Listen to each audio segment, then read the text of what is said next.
Is hypergrowth achievable in the water industry? Wait, can you define hypergrowth? You mean in the context of water? No, in general. Okay. The Harvard Business Review first introduced hypergrowth as a concept in 2008. They defined it as the steep part of the S-curve that most young markets and industries experience at some point, where the winners get sorted from the losers.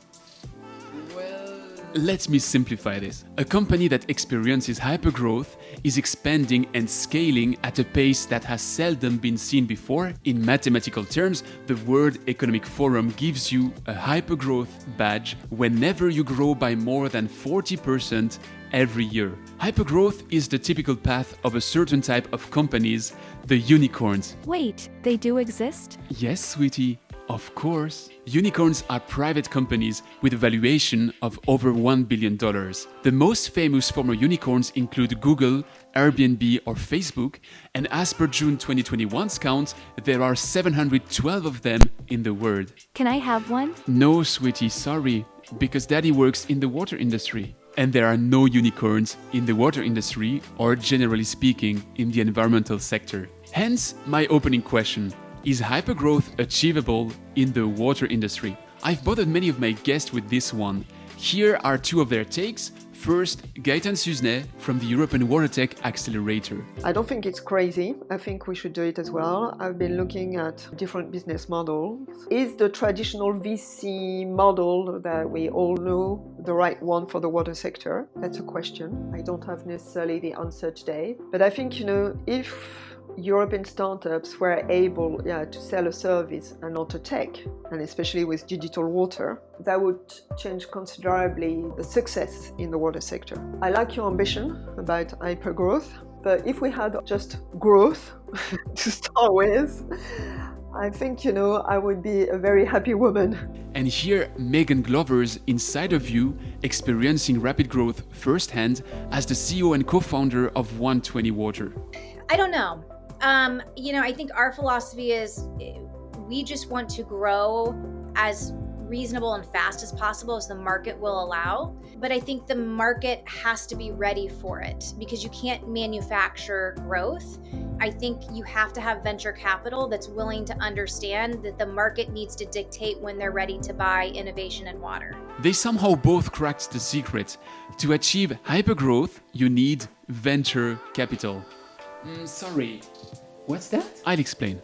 Venture capital is a type of financing where investors provide fundings to startups and small businesses against equity in the company. For instance, when you read that Transcend, led by CEO Ari Rivett, my guest by Season 1, Episode 17, raises $10 million to accelerate its path, it's venture capital money. We usually differentiate venture capital from traditional investing because of the risk that comes with it. For instance, when Peter Thiel invested $500,000 in Facebook in 2004 against a 10% equity, it could have been another MySpace. Swiftly up, swiftly down. Had it been the case, Thiel would just have lost his money.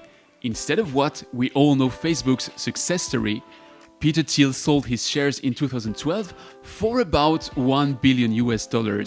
So he multiplied his money by a mere 2,000 within 8 years. Are you jealous, Bitcoin? In a nutshell, venture capital has a high failure rate, companies that never make it, but when it succeeds, the results are so spectacular that they cover all the losses and still bring substantial benefits. So, if venture capital money is the tool needed for hypergrowth, how much of it flows to the water industry today? I checked OECD's watch list of venture capital investments over the decade between 2006 and 2016. I excluded later stage venture to focus on seed and early stage investments. According to these statistics, about $260 billion of venture capital money has been raised worldwide in these early stages. I then compared this number with the Founder of BlueTech Research CEO Paul O'Callaghan shared for that same decade in his PhD thesis, Dynamics of Water Innovation. He identified an investment of $1.75 billion in early-stage water companies. This means that about 0.7% of early-stage venture capital money flows to the water sector. Not too bad, but clearly low when you consider that unsafe drinking water is in the world's top 5 of health risks, while water scarcity could cost the world's economy up to 7 GDP points. So why so few investments in the water industry? Is it because water startups fail more than average, thus raising the risk for investors? I asked Paul O'Callaghan for some wisdom. The venture capital investment community would typically anticipate that 10% of their companies might make it, they might succeed. So the success rate is relatively in keeping with that trend. The surprising thing about the water sector is the number that they don't disappear or fail, and they don't really make it. They kind of live in this kind of no man's land, this gray area, gray zone, where they're neither very successful and yet they kind of hang on for a decade or 2 decades.